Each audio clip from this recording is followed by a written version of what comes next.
सत श्री अकाल बेटा जी। आज हम इलेक्ट्रिक फील्ड कैलकुलेट करेंगे एक थिन इनफाइनाइट शीट की वजह से। इनफाइनाइट मतलब बहुत बड़ी शीट के लिए जो चार्ज्ड हो uniformly, which is uniformly charged, यानी कि जो भी चार्ज है उस शीट पर वो यूनिफॉर्मली डिस्ट्रीब्यूटेड है। अब एक इनफाइनाइट शीट को बनाना तो मुश्किल है, बट फिर भी हम ट्राई करते हैं। तो इस तरह से कुछ एंगल पे रखकर हम दिखाने की कोशिश कर सकते हैं। इस तरह से ये शीट है, इसका शेप ऐसा नहीं है, ये बस दिखाने के लिए, पर्सपेक्टिव में दिखाने के लिए आपको से बनाया गया। और ये डॉटेड लाइन से मैं बता रहा हूँ कि ये शीट का जो साइज़ है दैट इज़ इनफाइनाइट, यानी कि ये कितनी भी बड़ी हो सकती है, कितनी भी बड़ी हो सकती है। तो यहाँ डॉटेड लाइन नहीं लगाएंगे तो लगेगा ये तो फाइनाइट शीट हो गई, यानी कि इसका तो साइज़ है कुछ फिक्स। तो आप कुछ एंगल से देख रहे हैं तो ऐसे दूसरे छोटे से छोटे लगते हैं, तो उसी तरह से दिखाने की कोशिश यहाँ पे की गई है। दूसरी बात यहाँ पे की गई कि चार्ज जो है वो यूनिफॉर्मली डिस्ट्रीब्यूटेड है, तो उसको रिप्रेजेंट करने के लिए यहाँ पर मैंने चार्ज बना दिया इस शीट के ऊपर। यूनिफॉर्मली डिस्ट्रीब्यूशन का मतलब ये है कि चार्ज यहाँ पे सारा पॉजिटिव ही एक साइड इकट्ठा नहीं है, पूरी शीट पर बराबर एक डेंसिटी, एक यूनिफॉर्म डेंसिटी से चार्ज है। तो यानी कि जो शीट में जब भी हम डिस्कसिंग करेंगे तो हम हमेशा चार्ज डेंसिटी की बात करते हैं। यानी कि यहाँ पर हम कहेंगे कि जो चार्ज डेंसिटी है इस शीट पे वो सिग्मा है। कोई भी साइन ले सकते थे, बट यहाँ पर हमने सिग्मा चूज़ किया, जिसके यूनिट होंगे कूलम पर मीटर स्क्वायर, यानी कि sigma coulomb per metre square. यानी कि अगर सपोज कीजिए 4 होता, सिग्मा की वैल्यू क्या होती, चार्ज डेंसिटी 4 होती, तो हमें समझ आएगा कि अच्छा 4 कूलम हर मीटर स्क्वायर में है। हर मीटर स्क्वायर पे 4 कूलम होगा, तो 2 मीटर पे कितना होगा, 2 मीटर स्क्वायर पे एरिया पे सर 8 हो जाएगा, 3 पे 12 से सिंपल मल्टीप्लिकेशन करनी है। यानी कि अगर हमें चार्ज चाहिए हो किसी भी एरिया का, तो आप क्या कीजिए, जो डेंसिटी है उससे एरिया को मल्टीप्लाई कर दीजिए। तो ये याद रखें, ये डेरिवेशन में भी हमें यूज़ होगा कि डेंसिटी क्यों कैलकुलेट की, क्योंकि हम बता नहीं सकते कि इसमें कितना चार्ज है, कितना एरिया आप कवर कर रहे हैं, क्योंकि ये तो इनफाइनाइट चीज़ है, तो इनफाइनाइट चार्ज हो गया। तो इसीलिए एरिया के हिसाब से डेंसिटी को यूज़ कर लिया और हम चार्ज अब कैलकुलेट कर सकते हैं अगर आप हमें एरिया बताएं तो। ये तो बात होगी इस शीट की। अब अगर इसका साइड व्यू लिया जाए तो यहाँ पर मैं इसका, अगर आप इस तरफ से देखेंगे सिर्फ इसको, तो एक लाइन जैसा दिखेगा, ये ऐसा, ऐसी शीट दिखेगी आपको। और जो ये ब्लू चार्ज है ये आपको इस तरह से दिखेगा। देखने का पर्सपेक्टिव है, क्योंकि ये 3D है चीज़, तो कॉपी में बनाना ऑब्वियसली थोड़ा सा मुश्किल रहता है समझाना, बट आप समझ पाएंगे, कॉमन सेंस है। अगर इसको इस साइड से देखेंगे तो ये जो बॉर्डर है ये सिर्फ ये ही दिखा करेगा, तो इसलिए इसको इस तरह से हमने ड्रॉ कर दिया है। अब जो हमारा क्वेश्चन है वो ये बोल रहा है कि यहाँ पर अगर सपोज कीजिए यहाँ पर कोई पॉइंट होता है P, और ये कितना डिस्टेंस है, इन दोनों के बीच में जो डिस्टेंस है शीट और इसके बीच में, वो स्मॉल r है। स्मॉल r जानबूझ के लिया मैंने स्मॉल r, और जिससे मैं यहाँ पर डिस्टेंस बता सकूँ कितना है शीट से उस पॉइंट का डिस्टेंस। तो हमें पूछा जा रहा है what is the electric field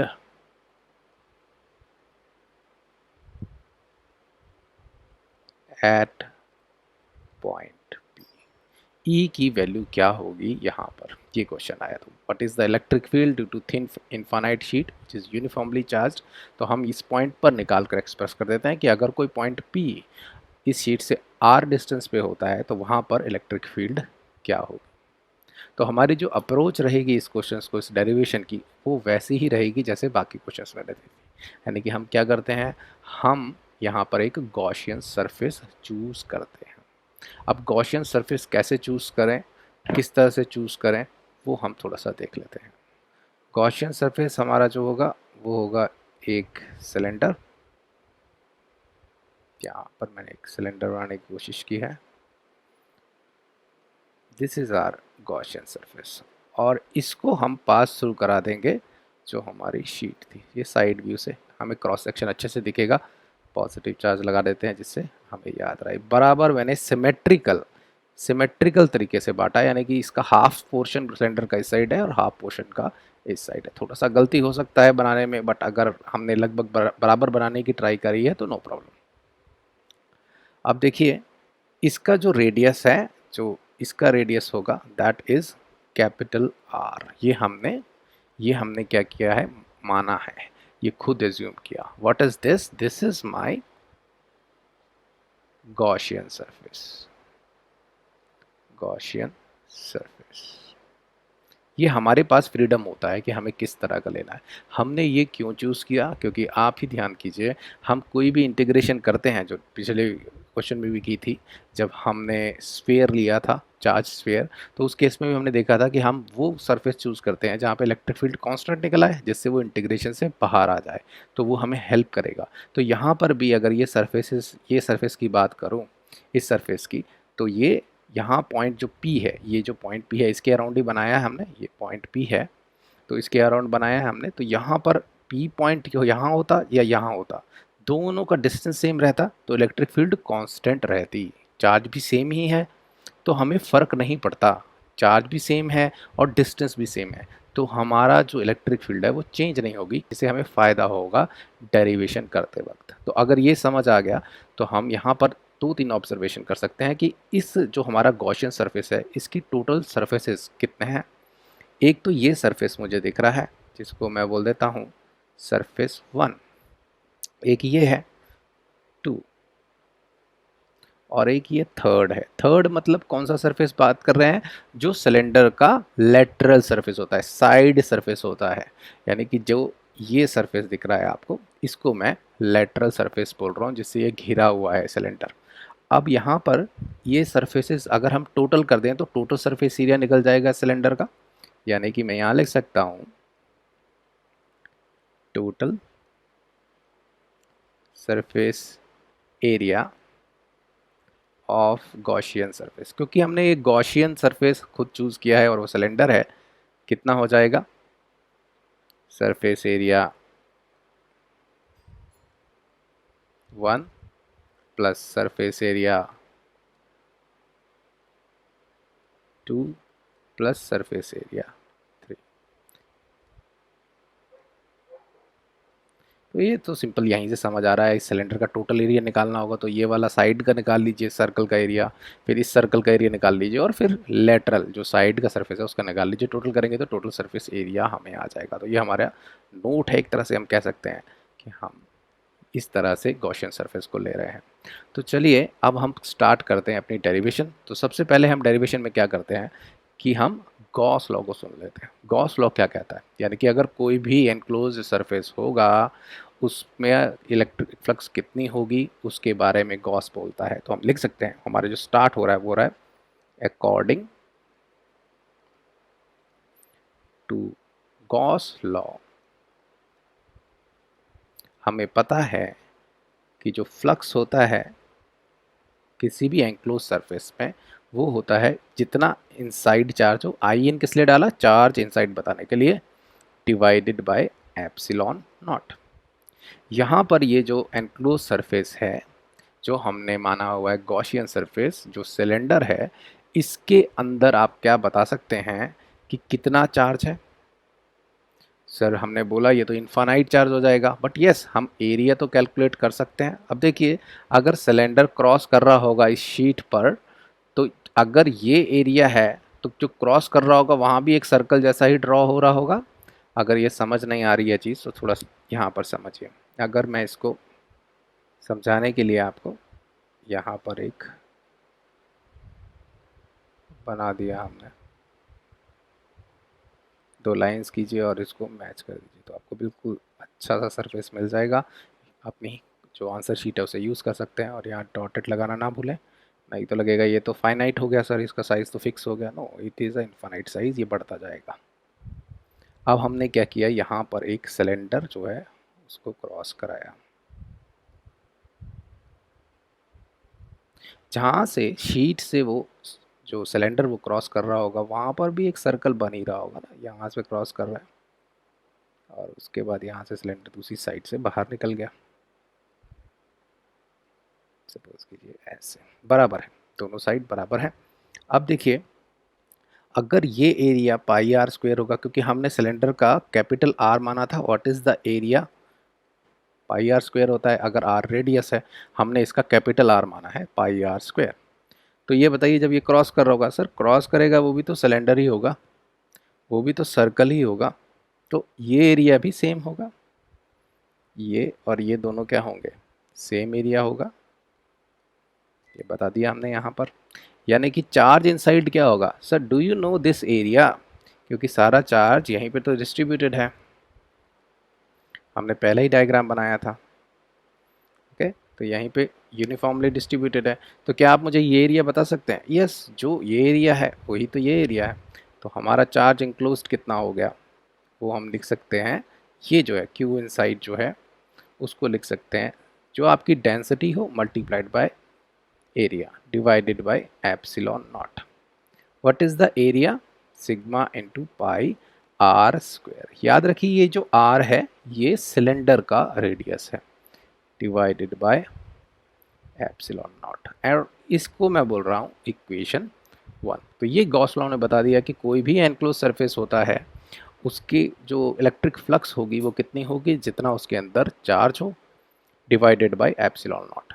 अब ये इन्फानाइट शीट थी तो क्यू सीधा नहीं निकला, डेंसिटी को यूज़ करना पड़ा, चार्ज डेंसिटी को, और उससे एरिया मल्टीप्लाई कर दिया, यहाँ रियलाइज़ कर लिया कि ये एरिया और ये एरिया इक्वल होगा, तो sigma pi R square divided by epsilon naught, this is our first equation. अब हम अपनी जो अंडरस्टैंडिंग है फ्लक्स की वो लगाना शुरू करते हैं। तो remember this is the first equation. अब मैं फिर से डायग्राम बना रहा हूँ और हर एक सरफेस के हिसाब से चलते हैं और देखते हैं कितनी फ्लक्स आती है। तो सबसे पहले फॉर सरफेस एरिया 1, जो ये चार्ज होगा उसके लिए जो फ्लक्स है, जो इलेक्ट्रिक फील्ड लाइंस है वो यहाँ भी क्रॉस कर रही होंगी इस सरफेस पर, और इस सरफेस पर भी क्रॉस कर रही होंगी, और ये जो सरफेस है इस पर भी क्रॉस करेंगी नहीं, देखते हैं। तो हमें अगर कैलकुलेट करना है कि what is the total flux इस पूरे गॉसियन सरफेस पे, तो वी कैन से जो इस सरफेस के क्रॉस कर रही है प्लस जो इस सरफेस पे क्रॉस कर रही है प्लस जो इस सरफेस पे क्रॉस कर रही है। और अब मैं सरफेस एरिया 1 की बात कर रहा हूँ, तो I will just show this side, इसे हमें समझने में आसानी हो, ठीक है। यहाँ पर हमें इस सरफेस की बात करनी है, तो ये सरफेस कितने डिस्टेंस पे है यहाँ से, हमने पहले बोला था ये आर डिस्टेंस पे, स्मॉल आर, क्योंकि पी पॉइंट हमारा यही है, इस सरफेस पे निकाल लेते हैं, इलेक्ट्रिक फील्ड निकल जाएगी, तो पी पॉइंट जो हमें पूछा गया था, जो हमारा स्टार्टिंग में क्वेश्चन था, उसका आंसर आ जाएगा। अब देखिए यहाँ पर अगर कोई यहाँ पर पॉइंट लगाएं, डी ए ले लेते हैं यहाँ पर एक सरफेस, इसका 90 डिग्री बनाएंगे, इस साइड जाएगा, this is your D A vector, this is your area D A, and this is your 90 degree पे हम डी ए वैक्टर बनाते हैं। इलेक्ट्रिक फील्ड कोई बता सकता है किस डायरेक्शन में होगी, इसी डायरेक्शन में होगी, क्योंकि चार्ज ही थिन शीट का इस तरह से होगा, वो इस तरफ ही जाएगा, तो यहाँ पर इलेक्ट्रिक फील्ड जो होगी वो भी हम कह सकते हैं ऐसे इसी डायरेक्शन में है। ये हो गया हमारा ई वेक्टर। ई वेक्टर और डी ए वेक्टर में कितने एंगल का फ़र्क है जी, 0 डिग्री का। तो क्या हम स्मॉल फ्लक्स निकाल सकते हैं, यस निकाल सकते हैं। तो चलिए कैलकुलेट करते हैं, स्मॉल फ्लक्स कितना निकला, इलेक्ट्रिक फील्ड और जो एरिया वेक्टर है, यहाँ पर छोटा एरिया है तो छोटा वेक्टर बना लिया डी ए वेक्टर, और उसके बीच में डॉट प्रोडक्ट कर दिया। आगे देखिए ये खुलकर बन जाएगा E simple multiplication D A into cos theta. यहाँ पर क्योंकि थीटा जो है वो 0 डिग्री है, तो कॉस थीटा या कॉस 0 डिग्री क्या हो जाएगा, 1 हो जाएगा। तो यहाँ पर मैं इसको सिंपल मल्टीप्लिकेशन में लिख सकता हूँ। अब डी फाई क्या निकल गया, ई डी ए, पर हमें तो इस पूरे सरफेस के लिए चाहिए, ये पूरा सरफेस है, तो हम कैसे निकालें, इंटीग्रेशन कर देते हैं। तो इंटीग्रेशन करने के लिए हम यहाँ लिख देते हैं इंटीग्रेटिंग बोथ साइड्स, हम दोनों साइड्स इंटीग्रेट कर देते हैं, डी फाई एक साइड इंटीग्रेशन हो गया और यहाँ पर E simple multiplication D A. Differential यानी कि छोटा फ्लक्स को इंटीग्रेट कर दीजिए तो ये बन जाएगा टोटल फ्लक्स। ये सिर्फ सरफेस एरिया 1 की बात हो रही है तो हम फाई 1 इसको लिख देते हैं इक्वल टू, यहाँ पर हम लिख सकते हैं ई को बाहर ला सकते हैं। अब हमारे इंटीग्रेशन में सिर्फ डी ए रह गया। ई को बाहर क्यों किया तो प्लीज़ यहाँ पे नोट ज़रूर लिखाइए, because E is constant as shown in figure. अगर मैं डी ए यहाँ की बजाय यहाँ बनाता, डी ए वेक्टर इसी साइड जाता और इलेक्ट्रिक फील्ड क्या होती, चेंज हो जाती? नहीं सर, वो भी इसी डायरेक्शन में जाती। इसलिए हमने ई को कांस्टेंट है और इसी कारण ये गॉसियन सरफेस भी चूज़ किया गया था स्मार्टली, जिससे हमारा ये इंटीग्रेशन से बाहर आ जाए, हमें इंटीग्रेशन करने में प्रॉब्लम नहीं आए। अब यहाँ इससे आगे क्या करेंगे, जो फाई 1 है वो निकल जाएगा E into pi R square, क्योंकि जो आर है, कैपिटल आर है, वो ये रेडियस था सिलेंडर का, this is R, capital R. तो हमारा ये निकल गया ई पाई आर स्क्वायर। तो हमने फाई 1 निकाल लिया, लेट इट बी इक्वेशन 2। अब देखिए हमने सरफेस 1 को निकाल लीजिए। अब थोड़ा ध्यान से देखिए सरफेस 2 को, क्या सरफेस 2 इसके बराबर ही नहीं आ जाएगा? क्योंकि देखिए ये चार्ज क्या करेंगे, अब यहाँ पर डी ए लेंगे और सेम इंटीग्रेशन करेंगे, बिकॉज ड्यू टू सिमेट्री, क्योंकि हमने इसको हाफ में बांटा है सिलेंडर को, हाफ पोर्शन इधर एंड हाफ पोर्शन इधर, तो यहाँ पर कोई फर्क नहीं पड़ेगा। जो आपने यहाँ कैलकुलेट की है फ्लक्स, वो ही इसके थ्रू क्रॉस करेगी, क्योंकि हमारा जो सिलेंडर है वो परफेक्ट है। जिस तरह का हमने क्रॉस भी इस तरह से किया था कि हाफ इस तरफ रहे, हाफ इस तरफ रहे, तो हमें नेक्स्ट जो सेकंड सरफेस है उसका कैलकुलेट करने की ज़रूरत नहीं है। हम यहाँ लिख सकते हैं for surface 2 due to symmetry, क्योंकि हमने हाफ हाफ पोर्शन जो है वो क्रॉस करवाया है थिन शीट से, तो हम कह सकते हैं कि जो for surface 2 due to symmetry flux crossing through surface area 2 will be equal to flux crossing through surface area 1। कहना क्या चाहते हैं, दोबारा देख लीजिए। यानी कि हम कह रहे हैं कि सिमेट्री के कारण, जो हमारी सिमेट्री के कारण यहाँ पर जितनी फ्लक्स इस तरफ क्रॉस कर रही होगी, उतनी ही फ्लक्स इस सरफेस पर भी क्रॉस करेगी, इस सरफेस पे भी क्रॉस करेगी, क्योंकि ये सिमेट्रिकल सिलेंडर हमने क्रॉस करवाया था। अब देखिए आगे, तो यहाँ कह सकते हैं फाई 2 टोटल फ्लक्स जो हो जाएगी वो सेम ही एक्सप्रेशन हो जाएगा जो हमारा फाई 1 का था, यानी कि E into pi R square. इसको इक्वेशन 3 मान लेते हैं। अब कौन सा सरफेस एरिया रह गया, वो लेटरल सरफेस एरिया रह गया। मैं फिर भी ड्रॉ कर लेता हूँ यहाँ पर, क्योंकि सेकंड सरफेस के लिए तो ज़रूरत ही नहीं पड़ी, वो तो पहले सरफेस की तरह ही हमें वैल्यू मिल गई, तो कोई प्रॉब्लम नहीं था। बट इसके लिए थोड़ा सा ड्रॉ कर लेते हैं और समझ लेते हैं कि क्या हो सकता है इस केस में। यहाँ देखिए, अब हम कर रहे हैं फॉर सरफेस एरिया 3। ये इंटरेस्टिंग है, थोड़ा देख लीजिए। तो ये अगर सिलेंडर हमारा क्रॉस होता है, ये बिल्कुल सिमेट्री में जाएगा। इसकी लेंथ जितनी यहाँ बाहर है, इस सरफेस से इस तरफ है, उसी तरह से इस तरफ भी है। तो इस तरह से हमने बना दिया। अब देखिए, अब हम कर रहे हैं इस सरफेस की बात। ये जो सरफेस है, ये सरफेसेस 1 2 हैंडल हो गए, ये सरफेस नंबर 3 जो है हैंडल कर रहे हैं। तो एक काम करते हैं, निकालने के लिए यहाँ पर एक डी एस ले लेते हैं। ये ले लिया एक छोटा सा एरिया, डी ए ले लेते हैं। क्या 90 डिग्री एंगल बना सकते हैं? जी बना सकते हैं, और रिप्रेजेंट कर सकते हैं, sir this is my D A vector. ये क्या है? डी ए है, small area. Okay, electric field किस डायरेक्शन में होगी, बता सकते हैं? इस सरफेस पे इलेक्ट्रिक फील्ड इस साइड जा रही होगी, राइट, क्योंकि इसके चार्जेस की ओरिएंटेशन तो चेंज नहीं हुई। इसमें क्या हो रहा था, सेम ही डायरेक्शन में चले जाता डीए के, बट यहाँ पर डीए इस तरफ जा रहा है, बट जो इलेक्ट्रिक फील्ड है वो इस सरफेस के लिए अगर मैं यहाँ से देखूँ तो वो तो इस डायरेक्शन में चली गई। ये देखें, ठीक है।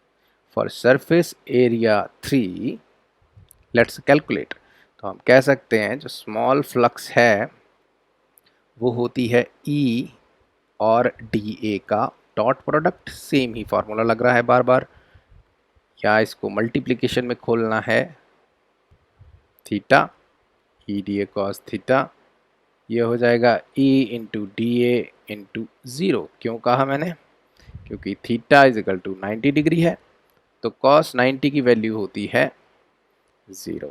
तो ये सब 0 हो गया, यानी कि फ्लक्स कुछ क्रॉस कर ही नहीं रही होगी।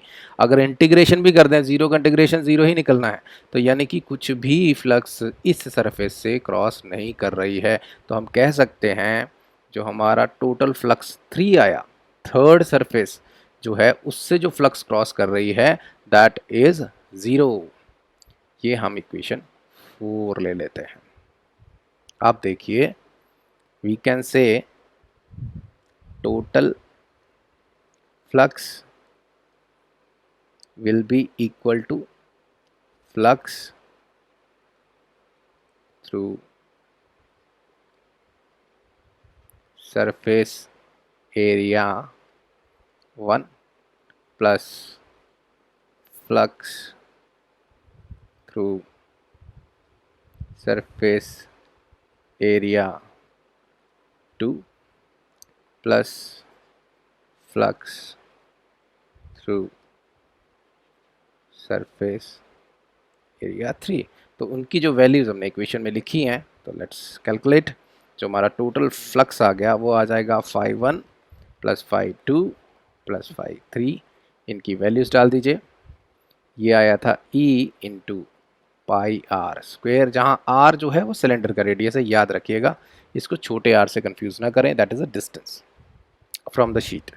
यहाँ पर भी आ जाएगा E into pi R square plus 0। Third surface पे तो कोई फ्लक्स निकली ही नहीं, तो ये E pi R square plus E pi R square हो जाएगा 2e पाई आर स्क्वेयर के equal. This is our equation, और इस इक्वेशन को हम कह सकते हैं इक्वेशन नंबर 5।